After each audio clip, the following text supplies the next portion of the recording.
Hi everyone, welcome back to another episode of Cover to Cover. You're here with Mo. And Andrea. And Morgan. Alright, so today we want to talk about author Forrest Fenn's new book, Fredrik Backman's A Man Called Ove, Netflix's new creative direction, the West Texas Book Festival, and we have a Q&A segment at the end of our show, so stay tuned for that. But first, in order to write well, one must create the perfect writing environment, and one author has created a shining example of her happy place. Author Danielle Steele believes she has curated the perfect writing space for herself in San Francisco. Steele sits at a custom desk shaped like several of her best-selling novels. At the desk is her 71-year-old typewriter on which she has written 163 books. The room is also covered in inspirational quotes, framed images of her books, and keepsakes from her 9 children over the years. So, guys, what makes your ideal creative writing space? Not this. You don't This think stress her you out? desk is amazing? Is it the clutter that bothers you? There's so much clutter. Yeah. You need like a separate area away from your creative space to like keep your sentimental I will things. just want to clean the whole time. Yeah. I mean, all that stuff probably gets really dusty. Yeah. I feel like I've that's true. I'm like definitely in college, like whenever I had to like do work, I always had to like just clean everything, and everything had to be perfect. So yeah, it would stress me out too a little bit. But the desk is so cool. Oh my God. With her best. Okay, I'm sorry. So cool. 163 books, and then she's got 9 kids. Like when? Like she's like how? When? Girl, I don't know. It's a miracle. So many questions, Danielle.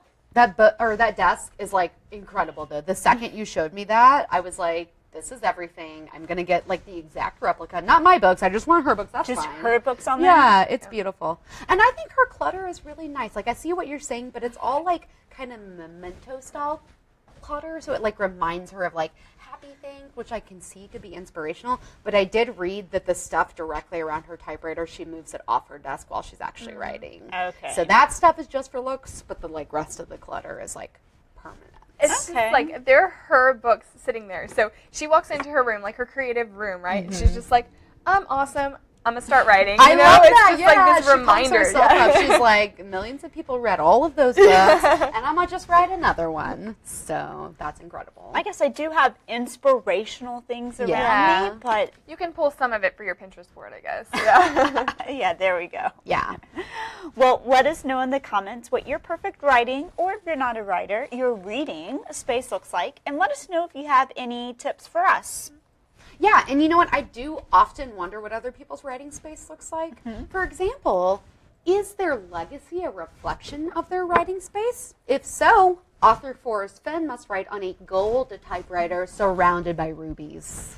Fenn, famous for his buried treasure, the books he's written about, and the explorers who have died in pursuit of it, has written another book. His third memoir, titled Once Upon a While, is set to publish on November 2nd, and fans are already speculating as to whether or not new treasure clues will be in this book. So what do you guys think? Are you still fascinated with Forrest Fenn's gold and this quest and all this good stuff? Yeah, totally. I'm like so there for it. I need to know everything. I'm not, but my husband is. Yeah. Yeah? It's He's a big really treasure hunter? fascinating. Yes, all his And you're life. just like, you already won, babe. That's all you Greatest need. treasure. Yeah. No, but he grew up on a farm, basically, in Kentucky, and would look for treasure out in the woods, just wander around. So I guess that's where it started, but I'm too practical. I don't think there is any treasure. No, I'm still waiting for Forrest Fenn to come out like he's on his deathbed and he's like, tricked y'all, like, and then maybe all these there people is. died because of me. Maybe there was like buried treasure, but it's like, you know, a little piece there, a little piece there, a little piece there. Like everyone I feel like is collectively thinking like it's this one thing that's like right here. I It's think worth it's so much. so real, and I think that you guys are just gonna one day someone's gonna find this treasure, What and if you're this gonna is his treasure, sell like it. one man's trash, another man's treasure, you know what I mean? Like it could be stuff that's important to him, but like, you know, you go out there and risk your life and you find this thing and it's just a bunch of fingernails. No, it's literal I don't know. gold. It's Fingernails? literal I don't know. gold. Some people. Okay, I'm going to start planting treasures in our show Uh-huh. Okay. on our Facebook page, and everyone's going to start looking for them. Girl, I'll All right. do it. Yeah. If you give me a good treasure map, I'm there I for know I want it. the clues for sure. You guys, and people are really excited for this memoir because when asked if this is going to like entail more clues for the treasure hunt, Finn's just been kind of like, I don't know. Which is, to me, like, number one, he just wants you to buy the book. But number Yes. two, someone please buy this book and post online and tell me, like, if there's more clues in it because, like, I need to know. Yeah. Immediately. Well, you guys, if they do ever decide to make a movie about this, which I think they should, America's favorite gentleman, Tom Hanks, may be willing to participate in the production, as he is apt to do so. In fact, he's currently tied up in an English language adaptation of Frederick Bachman's international best-selling book, A Man Called Ove. Hanks will play the curmudgeonly Ove, who warms the hearts of readers when he strikes an unlikely friendship with a neighborhood family in the wake of his wife's passing. So you guys, this movie was just adapted last year as a Swedish foreign language film, and it won a bunch of Oscars in February, and it's gotten international acclaim. So as all good Americans do, we said, we're going to need the English version of that. And Tom Hanks was like, I got you. Yeah. So that's what's happening now. But it's a really interesting book that sounds both sad and awesome. What do you guys think? Sounds interesting. And I think someone said this book, no one thought it would be successful too, right? Yeah, they thought it was just going to be this Swedish blip on the map that nobody internationally would care about it, but they didn't know that we love a good sappy story here in America. Are you ready for this? I know you're still grieving over some of your Nicholas Sparks books. I don't know if I'm ready. Okay. Yeah. I think it might warm your little heart, so we'll see. We'll see. But speaking of book to screen adaptations, we are no strangers to that concept. Giants like Netflix are making more of a point to do adaptations, and the creatives behind Netflix have taken it one step even further. That's right. Netflix is much less restricted in its production and format, and they have taken advantage of this. According to Tom Yellen, the innovation boss of Netflix, the company is setting a new goal to make television more like reading a book. Episodes will become more like chapters in a story by using artistic freedom to vary different aspects, such as episode lengths. In his presentation, Mr. Yellen cited William Faulkner's 1930 novel, As I Lay Dying, which included a one-sentence chapter.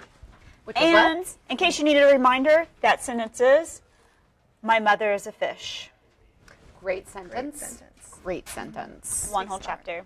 I also like that this guy was just like, listen, they're doing this crap in books all the time. For example, this one thing happened. So anyways, they're going to just take that and run. We're just going to do it. How do you launch a preview for that episode? You have a 30-second episode, and I don't know. I think that's really interesting, though. And I think that they're so smart to say, look at all the book readers out there. We're already trying to snag that audience by doing these adaptations. So they want to take it a step further and cut out things like credits. I read that they're already starting to cut credits out of shows because book readers, girl, I skip over that forward and afterward. I don't read any of that. And that's what I do with the credits. So why not just, remove that completely? well, remember the beginning credits in shows and how long they were?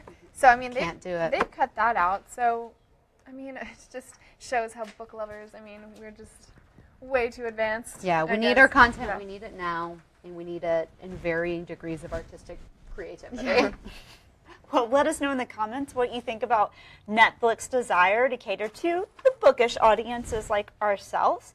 But right now, we're going to take a quick break, and when we get back, we are going to be discussing book festivals, plus we are addressing a Q&A we culled from our audience. So we'll be right back.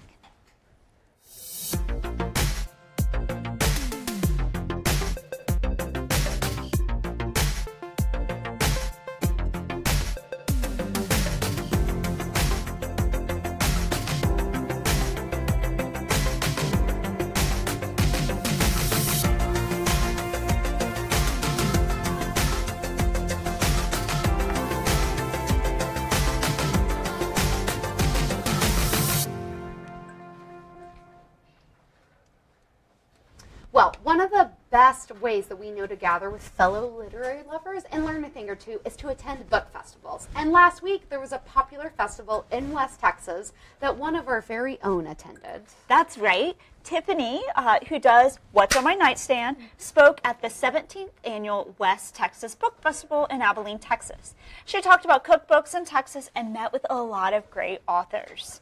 During the conference, author Jeff Gwynne received the A.C. Green Award, which is given to an outstanding Texas author every year at the conference. Fans were able to have conversations with authors, listen in on discussions, and get some tips on how to start writing. We love festivals, so be sure to check your local area and definitely find some to attend. I think festivals are one of the best ways for readers to interact with authors, right? It's just so rewarding to sit down and listen to them, have a conversation with someone else, and if you're lucky, get to speak to them yourselves. Yeah. So great. So I was really jealous of all the pictures Tiffany had from all the great things that she did there. So congratulations, Tiffany. Yeah, we've got some really exciting ones coming up. Yeah. We have Texas Book Festival. It's a big one. And, I mean, what about you guys? Like, what are your festivals? Are you literary festivals? Are you music festivals? We also have ACL coming up in Texas and all that stuff. So let us know. Many festivals. What are your favorite book festivals? Yeah, let us know in the comments if you have any festivals that you want to shout out and recommend for us. And in the meantime, we're going to give a shout out to an author that we all love, but we've got questions. Check out our Letters To series.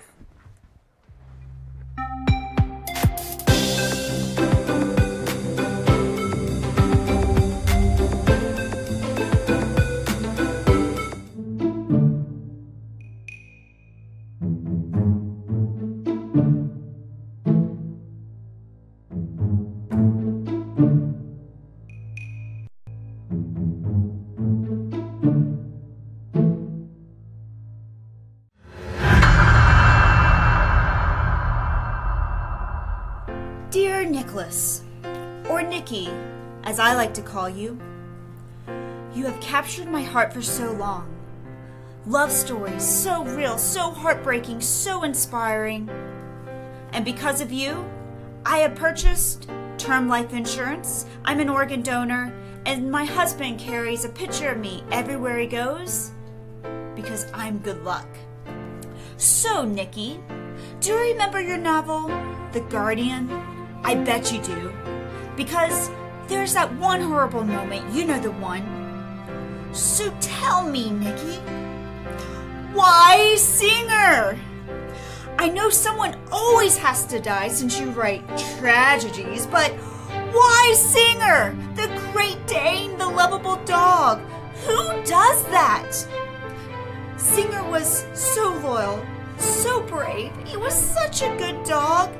And you killed him off. You tricked him with a hamburger, and he died. Just like that. I flipped through countless pages of lovers lost, families ripped apart, and tear-stained pages, but I have to tell you, I'm drawing the line here. I have since adopted 2 dogs, and I keep them by my side and away from hamburgers on the beach, though they are not as well trained as Singer. Nikki, to make it up to me, in your next love story, I want puppies, I want romance, and I want hamburgers for all. In fact, that is my new mantra, and it better be yours. Sincerely, from a dog lover and a forever fan, contingent upon these terms.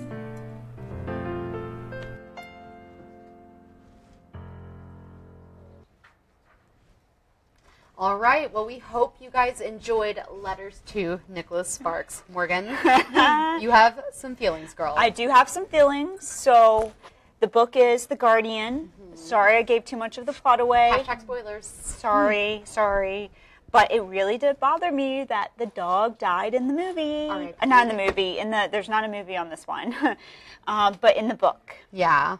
And if you need some help, the reference to term life insurance, you need to read 2 by 2. Okay. Get that one. But you also should just get term life insurance. Yes. The one about carrying a picture around. Which one? The picture of Dorian Gray? The lucky one. No, the lucky one. Okay. I think there's one other reference, but... So basically just read every Nicholas Sparks book ever. And 'cause you'll they're all understand. great, Yes. but also don't kill dogs. Don't kill dogs. Yeah. Don't kill dogs off in your... Like, I bawled. I really did.